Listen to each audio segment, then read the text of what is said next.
I don't necessarily think Lewis walks in there and takes that number one spot. Max can win a championship all by himself. Piastri is going to be a world champion someday. He's got big dick energy. Oh, Lewis! He's fanboying. Hello, everyone. Welcome back to Wheel It Up, your three favourite black women talking all things Formula One. My name is Chanise. Hey, I'm Simone. Hey, guys, it's Anita. And can I just say it is great to have Anita back here with us. We have missed you, girl. Oh my God, my laptop. Yeah. Man, I've just been laughing. I'm so sad I have taken this long to come back. Life's just been laughing. Life has been very chaotic, and I feel like sometimes that is what we give as well on this podcast, hence almost dropping your laptop or whatever was happening there. Right. Now we've got two races to talk about. We've got Azerbaijan and Singapore. So we won't give you a deep dive into every single element of the race, but there has been some really, really interesting talking topics that have come out of both of those races. So we're going to dive into Lando and Oscar's success with McLaren, Daniel Ricciardo potentially leaving, but I think he is. Red Bull's downfall. What's happening over there with Perez? You know, let's not sleep on that. And Franco Colapinto's arrival. So, ladies, let's take it from the top. Let's take a lap and let's go into Lando and Oscar's success at McLaren. It's time to take a lap.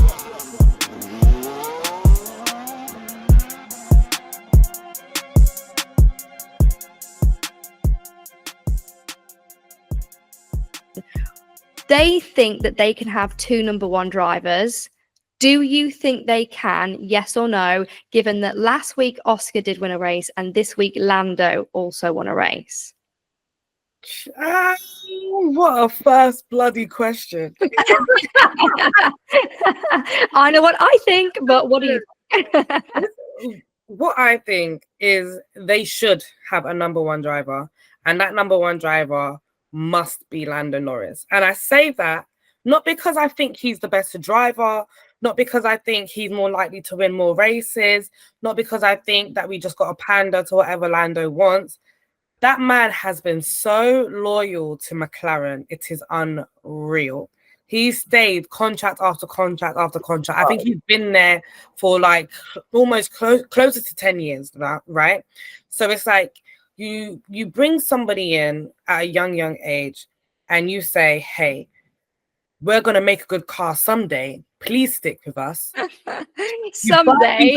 A good car, and someday has now arrived. Lando has to be the first driver. He just has to be. It's just a judgment on everyone's character and where loyalties lie. Your loyalty has to stand with Lando, and you have to tell Oscar to wait his turn. And I'm only talking about it from this year's perspective because Lando is in the fight with Max. If it was another year, fine, let them battle it out. Lando has had points taken away from him that were crucial. And they needed to make him that number one driver, and they refused to. And that's going to cost them the Drivers' Championship. Oh, interesting. Interesting final point there, actually. That's going to cost them the Drivers' Championship. Okay, right. Simone, what are your thoughts? I think you can't have two number one drivers. You have to pick one, and you have to pick the one that you know is gonna win you the championship. Not that I'm saying Oscar can't, because he can in the future. And I always have said, like with McLaren, it's always like family court on the track, like when they're trying to sort things out. It's like mediation. Like, remember what he talked about in the briefing, remember what he talked about in the meetings, blah blah blah. Your focus should be on Lando, and they're going to have to like rethink about some of their strategies that they're coming up with, I think, on race day, and just think who's going to benefit more. Yeah, that is a really good point, actually, about strategy, because I remember in the Azerbaijan race, I remember making a note at lap 15 to say Piastri should have pit because Perez was coming out right behind. And I think in the end, they managed to get out just ahead of Perez like they needed to, but it was literally by a split second, and the call should have been to make him pit earlier. I can't remember what my notes were saying, but it was something about like their strategy basically being off. So yeah, I mean, I actually do also agree with them having you know, a number one driver, and I think they do need to choose. I understand obviously why they said that they could have two number one drivers, because they're both doing well. However, I think, as Anita's point, you know, if you're trying to battle out for championships, you kind of need to make it work. I mean, let's look at Red Bull, for example, with Perez and Max. Max can win a championship all by himself. Yeah. They don't need a number two driver. So if you put that effort in, and that soul, that hard work into having a number one driver, you can win championships anyway. So yeah, it's an interesting one. But the problem is, yeah, now I like Piastri. Piastri is going to be a world champion someday. He's got big dick energy. Ah, he's a big dog in this game. And remember, do you remember last season when we said Oscar Piastri is the one to look out for? We saw it. Said it here. We Yeah. said it. You heard it here first. As always on this podcast, can I rightly point out, every time we say something on this podcast, it happens. I'm Right. sorry. What? Right. In fact, on the last episode, I swear I was talking about Daniel Ricciardo leaving. Fast forward now, Daniel Ricciardo, he's telling us he's leaving. And I'm like, yo, we call this stuff into the ether, I'm telling you. We Oh, call and it you know up. what else? Even I was saying as well about bringing back Liam Lawson, and look who is replacing Daniel Ricciardo. Liam, big Wow. Liam, big L. Wow. You know what I mean? Like, us, that's the problem. They've got two very well-endowed drivers. Oscar Piastri, he's not going to openly or voluntarily sit back because he's got big dick energy, like Simone said. There's no way he's going to do that. And I love that from drivers, because that shows me he's going to be a world champion no matter what you guys want to do to him. He's going to be a world champion, fine. But again, you have to make decisions and you have to make team calls like this on a regular. Mercedes have had to do it.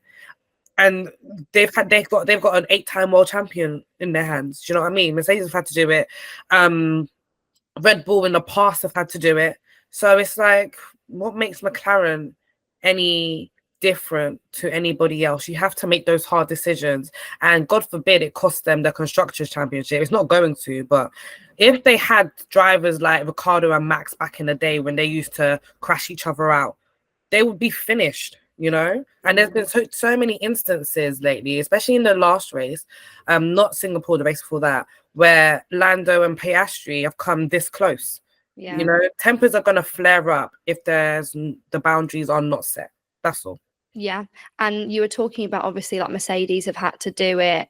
You know, why are they any different? But even Ferrari are about to do it. Now, we speak a lot on this podcast about drivers needing, you know, they have to have that dog in them. They have to have pride. They have to believe that they are number one, regardless of whether they're not, right?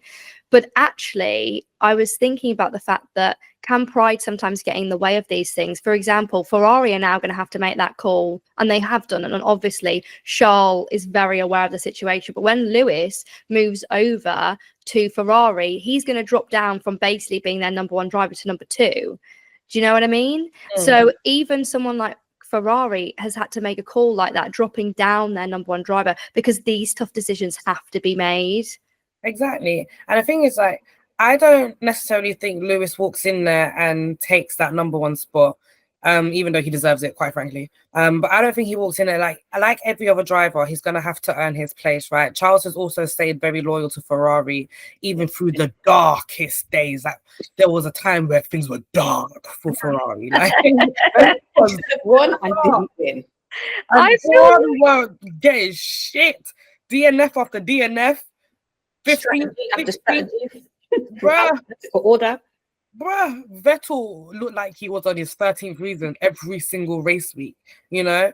But Charles has stayed loyal too. So there's always gonna be a fight there as well.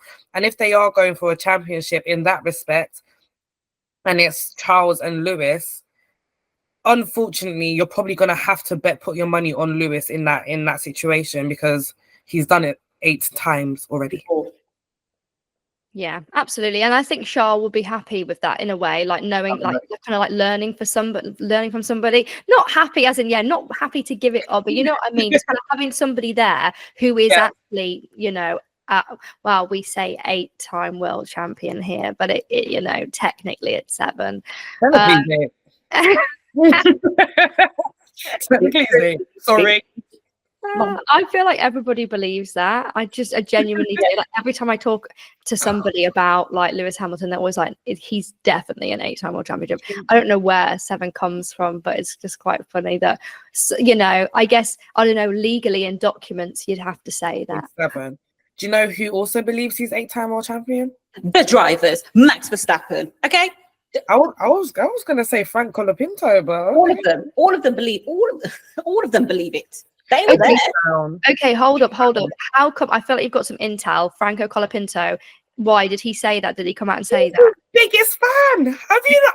He's like Lewis. He's fanboying. I love it. And even I think I saw it might have been fake. I don't know. It might be fake. But I saw an interview quotes of him saying what happened to Lewis in Abu Dhabi was a disgrace and some shit like that. Like he believes it too. He's Lewis's biggest fan. So I'm his biggest fan. He gonna do well. Yeah, well, actually, we will talk about Franco Colapinto as well. What I want to go on to, and I feel like this has a connection actually, but we'll get there as to why I think it has a connection in a minute. But Daniel Ricciardo saying that Singapore was potentially his last race. Obviously, the next race is now October. I think it's October the 20th. It's basically a month away. Okay, so within that month, it feels like there's going to be some changes. And Daniel Ricciardo thinks he's going to be part of them, and he thinks that he's not going to be there. Well, yeah. It's about time. Well, you got to go. You shouldn't have come back. Yeah. It's about time.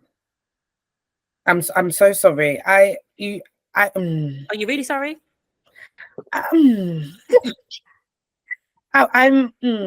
indifferent about this situation because he's a money maker, right? He's a personality, absolutely. Like somebody was saying that actually this race weekend, they were like, it's a shame to lose Daniel Ricciardo because he's such a great F1 personality. I'm like, but are we here for personality? Are we here to like win races and championships and get points? Yeah, and that's the thing. We are not here for that, honey. My thing is, right, you got punished by Lando, then you got punished by Yuki. Hun, hang up your wheel. Hang it up. And hang up with pride. This apology tour is irritating me. It's so irritating. You're going to every newscaster like, yeah, this might be my last race. I don't even care. I don't know how to feel, really. I'm just going to give him my yacht. Fuck off. Just go away. Just leave. It's so sad that it's got to go this way, but he's done enough in F1. He's won how many races? I think 9 races or whatever. He's had his time and he wanted to be a world drivers champion, but he fell short. He left Red Bull way too early. If he stayed an extra season, you never know what could have happened. So it's all on him. And yeah, man, he's just got to learn from his mistakes and he has to move on. Okay. So I have a question actually. Do you think that the way that Daniel Ricciardo has gone out, like obviously hindsight is 2020, do you think he should have retired earlier? The thing is, I think Daniel Ricciardo could still be driving had he made the right decisions. Had you have actually strategically, stayed at Red Bull, you went to Renault and then left after a year. Like it was just like, you were just hopping it was like, I used this analogy like years ago, like Daniel was like was hopping from man to man to man. He was just going where it was hot. He was just running through teams and no one understood it. And everyone was like, why would you leave? Why would you leave Red Bull at this point? Yes, Max was, becoming that driver that he is now. But was it the competition that scared you? Like, what was it? It didn't make sense that you would go and leave in that position, and like you could have been up there because you could have been a good number 2 driver. And actually, that was the point I was making earlier about a pride in drivers can be damaging. Obviously, you can believe that you're the number one driver, but actually, you know, did he give it enough time? And I do think that's a really good point about, had he had stayed longer in certain places, would he have just done better? I think everybody would agree. Maybe not actually. We'd love to hear your thoughts, whoever's listening. But I think a lot of people would agree that he left Red Bull too soon. I think, yeah, and I think he would probably say the same thing. Like, I'm sure I've seen him talking about it before, but very vaguely. You know, he doesn't want to admit that it was the wrong decision. But it's just interesting because, yeah, again, about that pride point, like sometimes it can make you make bad decisions because you're so desperate to be that number one champion driver. So yeah, interesting. But he was moving desperate even when Red Bull had you as like their reserve, but you were in the team. Like you're benched now. You're benched. You're no longer like in the first team. God, how embarrassing! Like, you're on the bench just in case someone gets injured or something happens, and then you do a test run at Silverstone, and they're like, "Oh yeah, like that time that he did, that would have easily put him next to Max on the grid. Let's get him back here. Let's get him in the RB seat." But like, you've gone to RB, and what have you done? Nothing. Like nothing. And it's kind of testament to Checo, because even Checo's seat was in jeopardy at one point. But then you've got to look around. You look around in the market, and then you're thinking, I can't put Ricciardo next to Max. It's gonna be scary. They haven't got a good car no more. Like, the Red Bull car is no longer about performance. It's about the driver now. Yeah. So, hey. It is what the driver can do with the car. And you've seen that in the past couple of races, how their performance has dipped. And even Max has been like, yo, we need to go back to the drawing board. Like, what's going on over here? Hey, listen, that Adrian Newey going to Aston Martin broke my heart. What are You doing need to tell me Lance Stroll is going to be driving an Adrian Newey one of a kind. It doesn't make sense. It doesn't actually mathematical make sense that you, Lance Stroll, who doesn't even want to come to work, he doesn't even want to drive, he just shows up to just be like, yes, sir, I'm here because my dad owns a team. It doesn't make sense that you are going to be, talk about nepotism, talk about like the. I know that you guys don't like Lance Stroll. I seem to be the only one on here who does occasionally come and say, yeah, but guys, you know, he's not the worst driver. There are much worse drivers out there. But one thing, sorry, I just wanted to touch on before we move on to your pet peeves on certain drivers is kind of that teamwork element. In the Singapore Grand Prix, Lando Norris on his final lap had got fastest lap. Now, if he had got that bonus point, he would have then needed to win every single race to the end of the season and the bonus points in order to equal, basically, going into the very final race with Max, equal points, right? So basically, obviously, it was very almost impossible that's going to happen anyway. But the point is that there could have been a challenger there for Max, right? For Abu Dhabi. However, that didn't happen because Daniel Ricciardo had actually got the bonus point, had got fastest lap at the end of the Grand Prix in Singapore, right? Now, what do you guys make of that?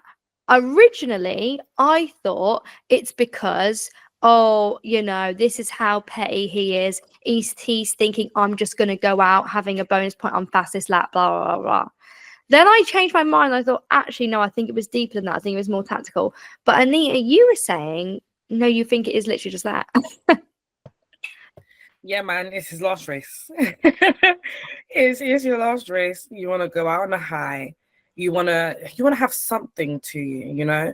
Like, if you get the fastest lap, you have that to your name. You don't get a point because you finish outside the top 10. Exactly. But you have something, you know? And I feel like, why not go for that if it's an option? I will say though that I mean, I'm on two sides of this. Like, it is a bit sad seeing Daniel go to have all these interviews, like really being very emotional, being very sad because obviously he said, "Oh, this is you know, last time I'm going to be in F1. This is my last race, blah blah." But then at the same time, it's like, well, every decision that you have made up to this point has been in your hands. Like, you have basically, you know, you've played a part in every single thing that's happened. So can you be that sad that you are at this point now when you're in control? Like, I guess obviously at the time when he was making decisions, he thought he was making them for the right reasons. But really and truly, if everyone else on the outside is looking, thinking, you actually shouldn't have left Red Bull, you shouldn't have done this, and you probably you could have done a little bit better here or there. It's like, well, what were you thinking?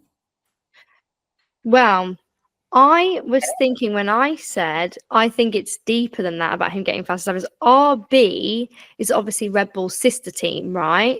Mm. So I was thinking actually it's tactical. They've done that to take that point away from Lando. So he literally has no way of even being able to catch Max. I think it was deeper than that. I think it was tactical. I think, you know what Red Bull are like? They are so petty and will do anything to win.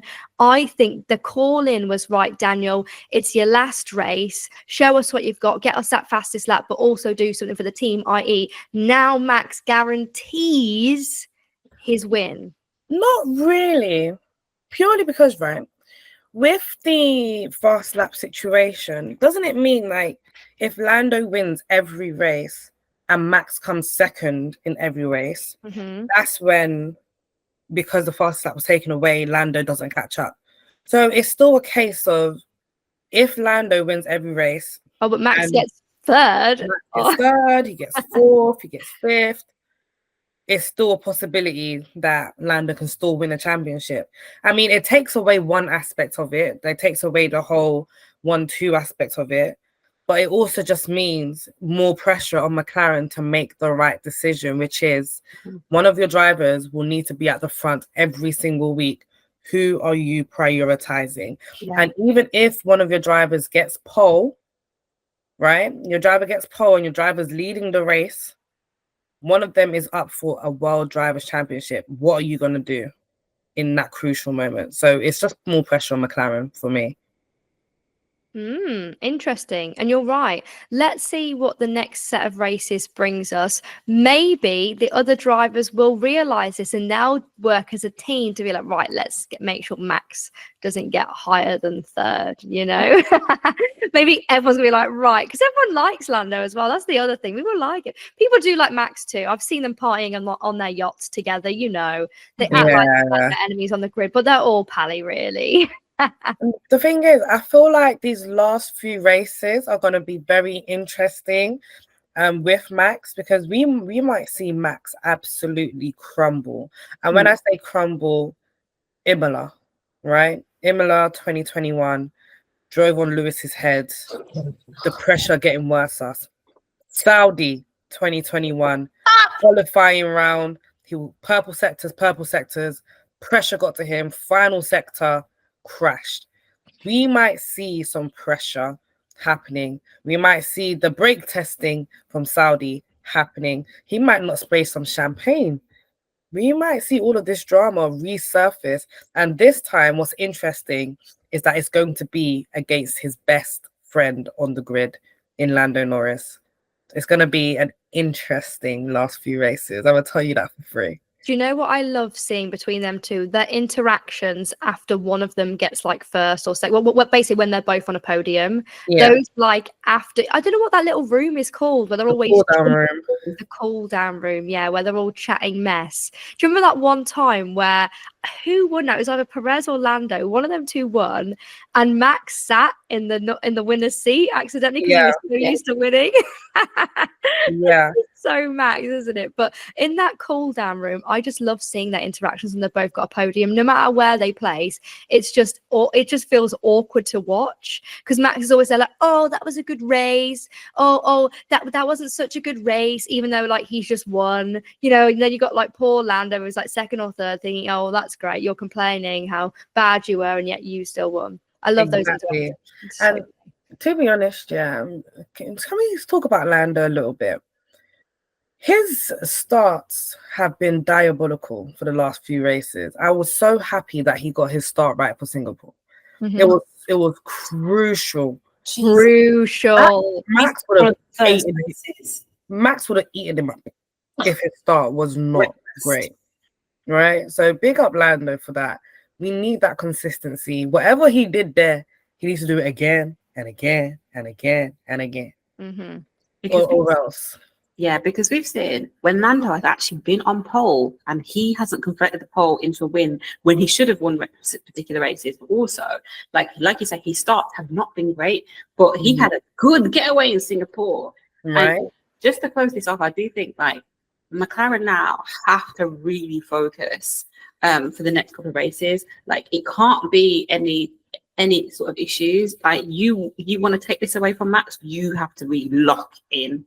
And I remember there was a time actually where Lando kept starting. Charles Leclerc went through a phase like this as well. Kept starting and just not finishing first, and it was just so frustrating to watch. The Charles was perfect. Yeah, yes, exactly. Or just the Ferrari effect. I don't know, man. I think it's just that team. Okay, so Red Bull's downfall. I don't want to say downfall. I think that's a bit strong because they're not really downfalling anyway. They're still going to win, or they still probably will win, sorry, I should say. But Perez, okay, let's talk about Perez because I feel like I've been sleeping on him for a few weeks. Simone has correctly been reminding me about Perez and telling me how, he needs to work on himself. But, but I just I have to remember that there is a second driver in Red Bull these days, which is really frustrating because I just remember there was a time where we were like, Checo's gonna smash it, Checo's got that dark, Checo's it. I can't remember, it was one of the races in Monaco, maybe last year or the year before. Monaco and Azerbaijan, that's his bag. Yeah, that's his bag. And I just don't know what's happened to him. I mean, even for Azerbaijan, actually, which we've literally just had, where is place now? I'm having to look all the way down. Checo didn't finish that race. Oh yeah, he didn't. Yeah, he didn't finish at all. Yes, right? Of course, because he crashed. Oh my god, we've got all the signs. Right, literally could have been on podium. Like that, and that would have been the confidence boost that he needed. He needed because Max was way back. So you actually needed this, and I think it would have done so much for him. And that would have just solidified his spot even more within Red Bull to be like, what? Like, look what he's doing. Like, he's trying. He's on podium. And he had a really good race up until that point. Up until Carlos decided, I'm going to take us both out. I honestly thought one of the angles on the cameras. Okay, so where we're referring to now is Azerbaijan. It was like the lap 50, 51 out of 52, right? Carlos Sainz, well, at one angle, it looked like Carlos Sainz literally went into him. It literally looked like when they first showed it, I thought, nah, Carlos has done this for Charles Leclerc. I was like, no way. Yes. Carlos Sainz literally ran Checo off the road for this. But then I realized at the other angle that Carlos Sainz literally could not see him at all. And Checo just didn't give him enough space. And for some reason was coming in right while Carlos clearly needed to go left. So, yeah. That was, man. It's the racing line, man. It's like, at first, I literally said, when it happened in live time, I couldn't understand how Checo didn't spin Carlos Sainz's jaw because if that was me, I'm rocking you. I'm actually we're going band for band. There's a fight in the pen. Okay. Well, do you remember when Max Verstappen shoved Ocon back then? Called him a pussy. Yeah, I called him a pussy. That would have been me. If it was me, that would have been me. I would have spun someone's jaw. I don't know how these drivers have so much patience when somebody causes a crash. I can't. I don't actually think they do have the patience. I do think they want to be swinging. I do think they want to fight. I just don't think they can. Do you remember Boss and George? I just think it's more like legal contracts. I think they're out here wanting to bust up people's doors. I just think it's legal. It's not even patience. It's just because it's literally like if you punch this guy, you're going to lose your seat. What do you need more? Right. I'd rather have my dignity than my seat. I'm so sorry. You run me off the road, but then I looked back at it a couple of times, and it is just the racing line where Carlos would have just kept his wheel straight. He probably would have gone to the right anyway. Checo would have gone towards the left anyway, and it's just like was always going to be a collision. Checo could have left a bit more space. He could have backed off, but When I looked at it again, I genuinely felt like Checo needed to leave him more space. Actually, Yeah. it was very clearly obvious because Carlos didn't even see it. It was literally just the wheels touched, and then they both crashed out. Yeah. So I think, yeah, at first, because I remember hearing them actually on both of them on the radio complaining, "What's he doing? What's he doing?" But actually, I do think that was Perez's fault more than Carlos. Ooh. I think the FIA, and I say this very rarely, the FIA got it right. It was a racing incident, and Yeah, it's just unfortunate. Yeah, fair. But me, I'm spinning jaws. I'm so sorry. I'm spinning jaws. Well, yeah, Perez. I don't know what we're going to do with him. Is he going to have a seat next year? What do you think? Ask All me. here now, ladies. You heard it here first. I don't think he deserves it. Oh, okay, cool. No, I think they should bring someone new in. I'm sorry, I don't think he's had a really good season at all. And I think you want that number 2 driver to be able to also score points up against Max, who is your number 1 driver. And Perez has not shown that he is that person. He's not shown that, I can do this. I can fight for this team. Like this season, and even parts of last season, it's just not been very good for him. So I do think Red Bull should look at other options. This is interesting, actually, because I was thinking, but who would they bring in? So Liam Lawson is picked to take over Daniel Ricciardo. Ollie Beerman's coming in where Haas. And is that right? Yeah. Yeah. I think he is. He's taking over Magnussen's seat. Yeah. And thank God. And then obviously we've just had Franco come in. Oscar's in. I'm trying to think. Liam Lawson.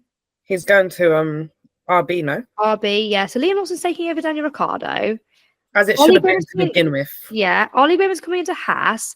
Who's coming? Carlos Sainz is going to Williams. I don't know who would take that seat. It would need to be a fresh driver, I think. Wait, what seat? The Red Bull one? Yeah, Sergio Perez. Yeah, it would have to be someone that they brought up. Yeah. Like in that academy, there has to be someone that they've already got in camp. You know what I mean? Yeah. Like there's no other options. It's actually a shame that someone like Liam Lawson couldn't take that seat in Red Bull instead of RB, instead of Daniel Ricciardo's RB seat. That would be cool. But that's when I think you'd have a similar situation at Red Bull that you do at McLaren now, with Oscar and with Lando and Oscar fighting for number 1 driver. I think the same thing would happen if you had Liam and Max sitting next to each other as well. And I don't think Red Bull want that. Apparently, Red Bull promises Liam Lawson a seat for 2025 next to Max Verstappen. Oh. Just read that on Marca. Oh, because that could be a thing. And you know what, guys? As I said, you heard it here again on the podcast. Because if that genuinely happens, I'm going to be like, yo, we need to be working in Formula One. We need to be out here as like director of strategy. Literally, we need to be earning the bag, director of strategy or whatever, because we're coming up with the ideas. We're making those calls before they do. We're making it all click. Yeah.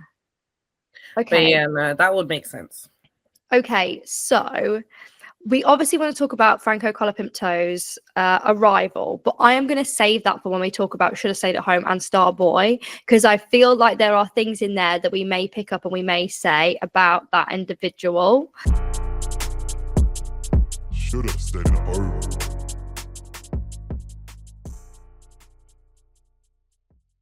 So, over the last couple of races, over the last couple of weeks, who has been your should have stayed at home? I had a different one last week to what I do this week, which is quite funny now looking at the results. But I will let you ladies go first. I've got to think about it. Yeah, you know what? Initially, last week, my should have stayed at home was Carlos Sainz. That was initially. Yeah. Who do I think should have stayed at home? Actually, Oh, do you know what? I think I've got the same one for every single week. Oh no, I think I know who this is then. But anyway, okay. Who do you think mine is? I think yours is Lance Stroll. No. Okay. Because you said every single week, so I was thinking, who the hell has been like everybody should have stayed at home? You two in particular. Who's been your should have stayed at home for weeks? I personally think, yeah, and I say this with a lot of love, Bottas. that Sauber team, they need to give up. They need to give up. It's enough. I don't know what they are working on week after week after week. I don't know what they're running in practices. I don't know what programs, what setups they're running. I don't know what is wrong with that car. They need to give up. Every single week, I'm seeing Bottas in last place. Why? I'm seeing Joe Granu fighting for his life. Why? Every single week, I strongly believe they are just there to make up numbers. Get that team out of here. I have been saying this for months. You have. For months and months. I've been like, but as you're going to, I've been saying this for literally months, and you girls cuss me out every single time. No, we love Zoe. We love him. No, give him a chance. He's great. A lot's changed since then, Chanise. A lot's changed. Okay, They're still shit. They're still terrible. It's just you guys are finally deeping that the level of consistency of them being this terrible is a real thing. Sauber, what is wrong with them? They are there on a hope and a dream. That's it. But the hopes and dreams are not hoping and dreaming. Nothing's happening for them. Their dreams aren't coming true. This is a problem. It's a nightmare. Week after week, Bottas is in last place. Valtteri used to be fighting for wins. That's what I was just about to say. Can we just talk about a minute? It's Bottas's downfall for real. Do you know what I mean? Going from the number one team to the last team. I was thinking Carlos Sainz going to Williams was a bad move, but that was a bad move. Williams is looking like a good bet. Listen, they're getting points. Bro, They're consistently they're getting points. get that team out of here. Out. Well, there are going to be some team changes, ladies, and we are going to talk about that in a future episode. We keep trailing it. It's soon come. You know what though? Just on that downfall line, like, can I just say, like, it used to be Haas. It used to be Haas. Now look at Haas. Well, no, look at Nico Hulkenberg. Let's not look at Haas. Let's just look. It's only Nico. Nico is taking the one for the team. I wouldn't say Magnussen's doing nothing, as per usual. I don't even know how they managed to get him back. I don't know how. I know I've said this before, but I don't know how the hell they chose to have Madison back over bringing in somebody new. It was just a no-brainer to bring in somebody new, because at least somebody new, if they're not going to score any points, they're new. Kevin Magnussen is very experienced and still not scoring points. You might as well just give someone a chance. Facts. And that's what they're going to do for next season. Well, they're going to have to do that now because they can't bring him back. That would be a laughing stock. Okay, Simone, your should have stayed at home was what for this race just gone? Well, just you can do it for both, for the two races combined. Like, I want to say Zoe because I just my babe. I know I want to say Zoe because, like I said, initially it was Carlos Sainz because of the race. Like I wanted to literally rock someone's draw after that. I was like, what's happening here? But like that team is just like, it's so frustrating just seeing them there. And I know that they must be frustrated too, because why would you come here and not do anything? Like, you're just here. And it's not even like you bring vibes or anything. Like, not even here for the vibes. Yeah, but I can't actually imagine being in that team and knowing that we've not scored any points. We've not done well in qualifying. Like, I don't think Zoe has ever made it out of Q1 this season. Like, what on earth in qualifying? It's actually ridiculous. It's the team. It's the team. They stink. I'm going to throw tomatoes at them every week. Tomato, tomato, tomato. Tomato, tomato, tomato. Get them out of here. Tomato, tomato, tomato. You guys are literally killing me. Tomato, okay. Tomato.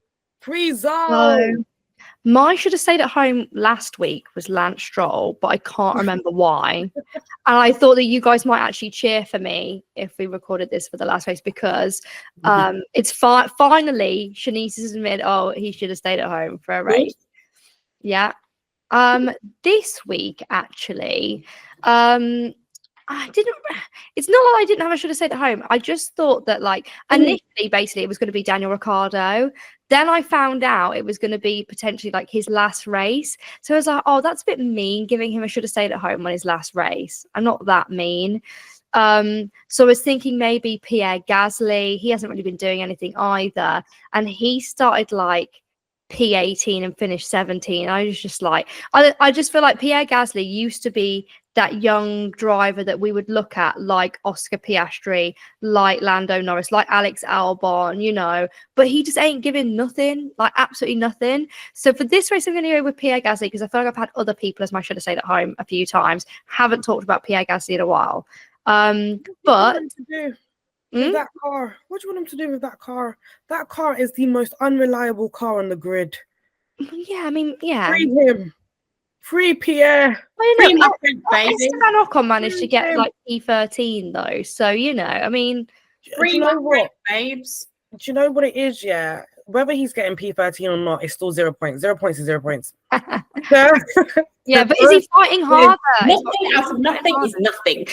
Yeah. Nothing is nothing. Is he fighting harder? That's my point. Is Pierre giving everything he can, or is he just thinking, I'm going to coast at the back to get my paycheck and to just race in Formula One? Probably, because I feel like if there's certain people that can have a career outside of Formula One, Pierre Gasly is one of them. 100%. So what's that got to do with him coasting at the back and not getting any points? I think he wants to win. He does. He was, but you can't, it's the acceptance that you cannot win in that Alpine. That there's no winning.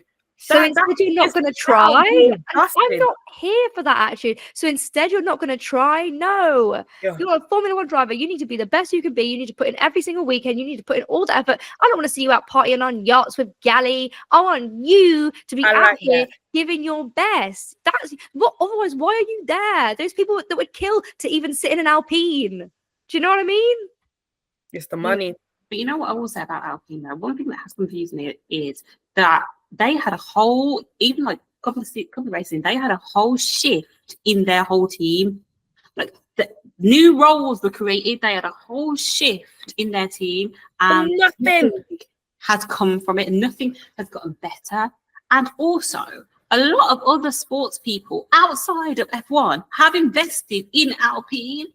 So I would like to know what you sold to Trent Alexander-Arnold, what you sold to Anthony Joshua to make them invest in this team. Mm-hmm. Speak that truth. But what is it that's attracted them to this team that isn't even performing anywhere near where they should be or could be? It's a bit weird. And also, where's the money gone? Because it ain't in the car. And that's why I say Gasly can have a career outside of F1 and be happy. He's got the connections right there.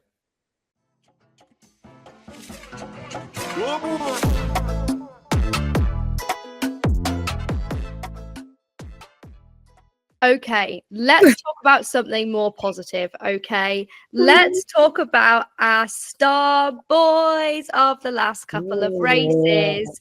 You can combine them if you want to, or we can have them like separate. You may have a different one from this week and last week, etc.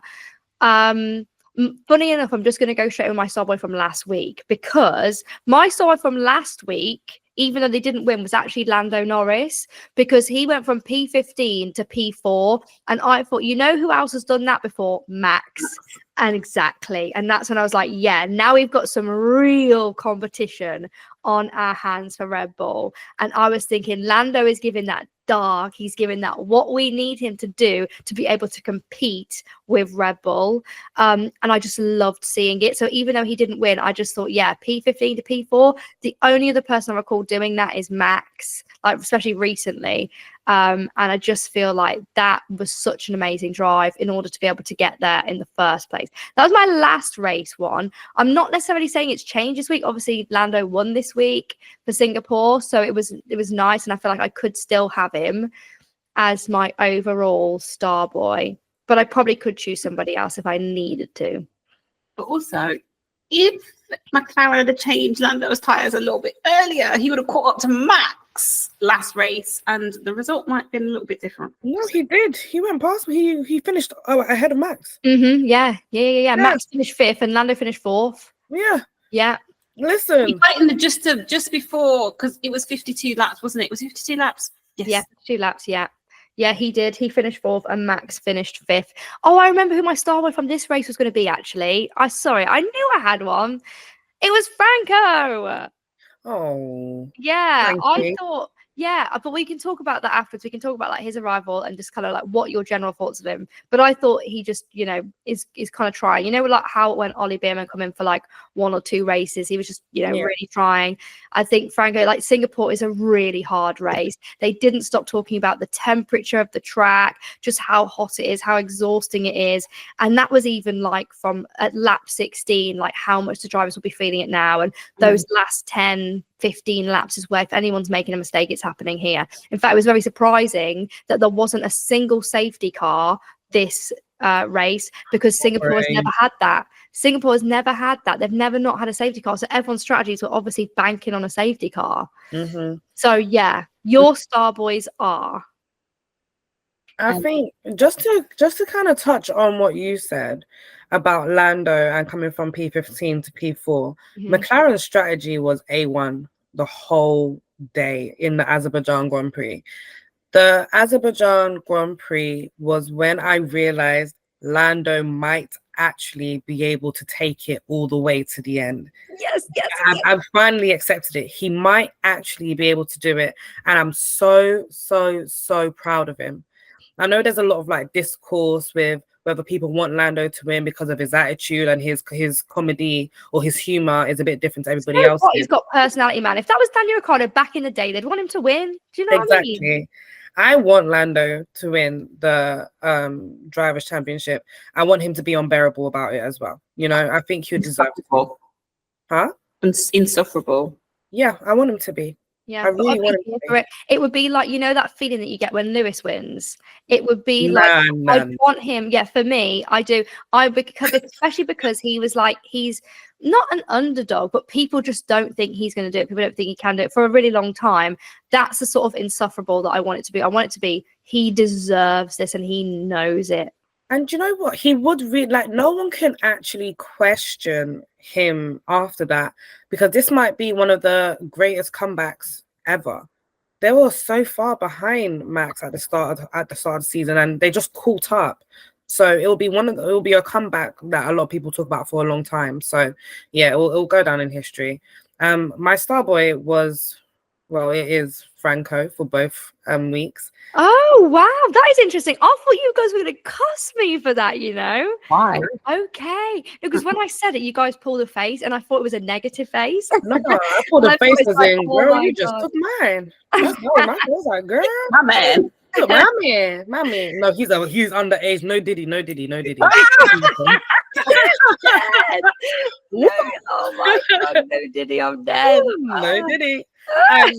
But yeah, no, mine's Franco, and purely because he's come into the Williams car, rightfully taken Logan Sargent's spot. Sorry, hallelujah. The prayers happening right now. If you're not watching, you're listening. Everyone's praying, pray hands, all that's going on. We're thanking Jesus. Gun fingers, it's all going off here. Yes, it's all going off. He's taken Logan Sargent's spot, and he's proven that as a rookie, that car was not bad. It was the driver. He has remained in milliseconds of Alex Albon for both weekends. That is impressive. And he's taken risks. He's taken risky overtakes. He's kept Lewis Hamilton behind him. Checo couldn't find answers behind him either. And that's a driver that is ballsy and you want to keep in Formula One. So yeah, he is my star boy for both weeks, and I hope that continues for him. I'm very proud of him. Yeah. Okay, I'm here for that answer. Okay, Simone, how about you? So last week for Azerbaijan, my star boy wasn't a person, it was a team. And it was Williams. Okay. Because both drivers in top 10, which was fantastic. P8 and P7. Honestly, listen, the fact that Alex also had a bit of a, I want to say a bit of a rocky-ish weekend because he had a fan caught on still on his car when we were doing qualifying, and everyone was like, "What is happening here? Like, what is this?"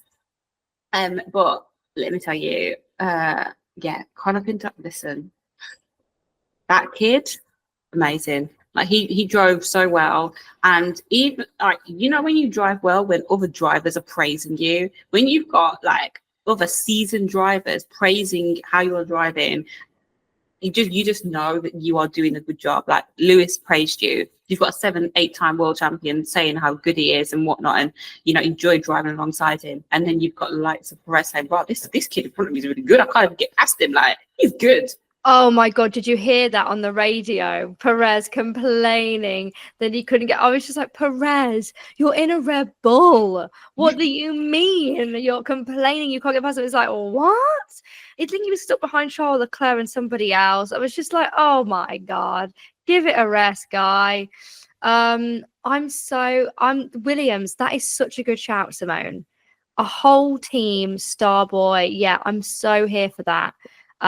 To see them also celebrating and just loving it, like honestly, it just shows like it was not the car, it is the driver in this particular instance, because the fact that you've come in and you've literally taken is it Lance Stroll? No, it's not Lance Stroll. What's his name? Logan Sargent. Who that again? What did he do? I know it's an LS somewhere. What did he do?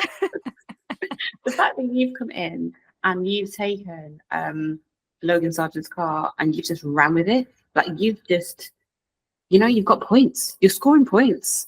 So yeah, I had to give it to them. And I actually think, oh sorry, continue. I was about to say, and for this week, my star boy, I'm going to give it to Lando, just because for the Singapore race, I just think, he drove a good race. It was clean, did well. And one thing I do like about what Lando was saying, I know we were just talking about like if he wins the championship, we want him to like really celebrate and be a bit insufferable with it.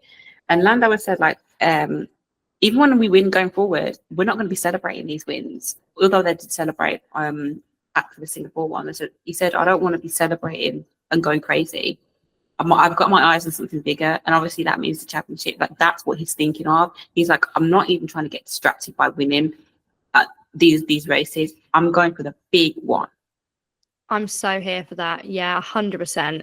I think, yeah, both of those stories I really agree with, and for different ways, different reasons, same way, same reasons. But I think really good call. One thing, I don't know if Anita is still there, but one thing I wanted to ask both of you, we may have to wait a second, is obviously Colapinto is doing really well. I actually think it's really nice for Alex to have a second driver who can drive alongside him. Because it's not like it's competition, but it's like, oh, finally, I've got a teammate here who can help me, who can help rally, because that's what Williams need to do. And what was good about them two being in the top 10 on the last race was that they were always going to be in the top 10, regardless of the crash. And with Perez and Carlos Sainz at the last minute, not finishing, they would have been in the top 10 anyway. They would have been 9 and 10, yeah. 9 and 10. So they were always going to do it, which was really nice. Just nice. No, because that's two drivers, so they probably would have been just outside of it. My question is, okay, Alex Albon, is he staying at Williams? Not sure. Don't think they'd get rid of him though. Yeah. So he is staying at Williams. So Alex Albon staying at Williams. Obviously, Carlos Sainz is going into Williams. So where does that leave Franco Colapinto, considering he's done this well? I think he's an open agent. Like he can go wherever, whoever wants him. I mean, he's definitely proven himself to be a great driver. So if teams aren't decided on who's going to come in for their other seat, if they haven't already decided that, I mean, this is a good candidate. Like he's put a good, argument out for himself that he's a good driver. So yeah, he has. Be okay. And to be fair, he's definitely put a good shift in. And it was funny when I heard like Lewis kind of praising him, because I remember back in the day when Lewis did that with Esteban Ocon, and then Esteban Ocon was like Mercedes reserve driver or something at one point. I remember thinking, I really hope Franco Colapinto doesn't do an Esteban and actually stays killing it. Do you know what I mean? So I was like, oh, please don't be another Esteban. Because I remember I used to, not that I don't rate him highly now, I really do, but I used to really push for him as like more of the underdog. And now it's just like, where are you? Every week I'm looking to make you my star boy, but every week I just need to see a little bit more. Okay, well, that was really nice. Now we've got a month off Formula One. What the hell are we going to do with our time? Relax, chill, party. Yeah. Not me, you. Yeah, I've only got now, between now and that time in October, I think I've only got one rave booked in. Can you believe it? Only one, which is crazy, because normally it's every week. Oh, sorry, I'm at a festival, I can't watch qualifying. Oh, sorry, I'm at a rave, I cannot watch qualifying. I'm just doing something. But I've actually purposely not booked anything in because I'm hoping to be renovating a house when I get the keys. And fingers crossed you will get them soon. But yeah, Austin, Texas is next, which is good because I like the Texas one. I do Love that one. I do enjoy that race. I think it's going to be a good one. And like we said, hopefully McLaren, stick to their good strategy that they've come forward with, and Lando gets good starts, and then he can win. Fingers crossed. But yeah, we're at the back end of the season now, boy. Oh, Anita, you're back online. Hello. We're saying goodbye. You're back in time. But unless you wanted to add anything on, where's Colapinto going when Carlos takes the Williams seat and Alex is still there? Hopefully Valtteri Bottas becomes a man and he says it's time for me to hang up my boots and give it to somebody else. Let's hope that happens. Wow. There you have it. But to be fair, if Liam Lawson does go to Red Bull, then there's an open seat in RB. Yeah, fair enough. So it depends on what Red Bull want to do with their extra seat in Checo Perez. If Checo is staying on till 2025, then he's staying on. If he's not, Colapinto would be looking at that RB seat thinking, why not? Why not? You know what I mean? I might as well go in there and grab it up because yeah, I can drive. Just give me a good car. Give me a good car and I'm up there. But is RB that good? I mean, it's a seat, it's a seat. It's better than a Sauber. Yeah, fair. And it's a seat, these days what you need to do is get yourself a seat in so you can just at least be driving and then work behind the scenes, But come on, what he's doing in a Williams. Yeah, but I think RB and Sauber are both worse than Williams. Yeah, I actually think Williams is doing okay. I mean, Alex Albon has been getting points, like apart from when he's not finishing for some stupid. But the car's hit and miss. But the point is, when it's hit, he's hit. Yeah, that car's hit and miss. But yeah, that is true. When it's a hit, it is good. Well, girls, it's been great catching up and going over these last two races. Woo, woo, woo. Yeah, I really enjoyed it. As ever, everyone listening or watching, let us know what your thoughts are. Follow us. We're at Wheel It Up F1 on Instagram, TikTok. Subscribe to our YouTube channel where you'll see the visual version of this podcast if you want to see all of our facial expressions and gun fingers and prayer hands. But yeah, thank you so much for listening, everyone. We will catch you on the next race, USGP Texas. That is on Sunday, the 20th of October. Woo woo! Bye. Bye.